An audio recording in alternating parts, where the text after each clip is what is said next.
Haris reporter സ്പീച്ചിലെ മറ്റൊരു question നോക്കാം. Practice make perfect എന്നല്ലേ? Yes. Martha will the depositors lose much Robert എന്ന് ചോദ്യം. അപ്പൊ നമ്മൾ പറയാണ് ഇത് ചോദ്യമായതുകൊണ്ട് മാർത്ത ആസ്ക്ഡ് ബാൽവിൻ എന്ന് നമ്മൾ എഴുതി. ദാറ്റ് എഴുതാൻ പറ്റുമോ? ഇനി ഇല്ല, ഒരിക്കലും പാടില്ല.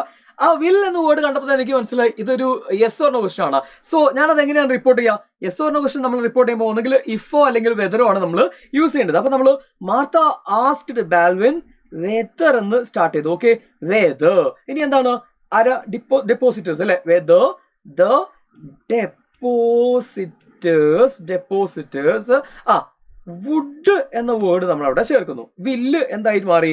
വുഡ് എന്നായിട്ട് പാസ്റ്റ് ടെൻസിലേക്ക് മാറി. Okay, would lose much. വേറെ മാറ്റങ്ങളൊന്നുമില്ല. അപ്പൊ എന്താണ്? Martha asked Baldwin whether the depositors would lose much എന്ന് മാത്രമാക്കി, വില്ലിനെ പാസ്റ്റ് ടെൻസ് ആക്കി ഇങ്ങോട്ട് കൊടുക്കുന്നു. Next Balvin replied. ബാൽവിൻ എന്താ പറയുന്നത്? The depositors will not lose a cent. വളരെ ഈസിയാണ്. Baldwin replied that. അവിടെ നമ്മൾ ദാറ്റ് ഉപയോഗിക്കണം. Said that, replied that, told that. Okay, replied that the depositors നമ്മൾ പിന്നെയും പറയേണ്ട ആവശ്യമില്ല, ഒരു കോൺവെർസേഷൻ ആണ്. അപ്പൊ ഞാൻ എന്ത് ചെയ്തു? ദേ നാക്കി. ദേ വിൽ നോട്ടിന്റെ പാസ്റ്റ് ടെൻസ് ആകുമ്പോൾ നമ്മൾ എന്താക്കി? വുഡന്റ് അല്ലെ?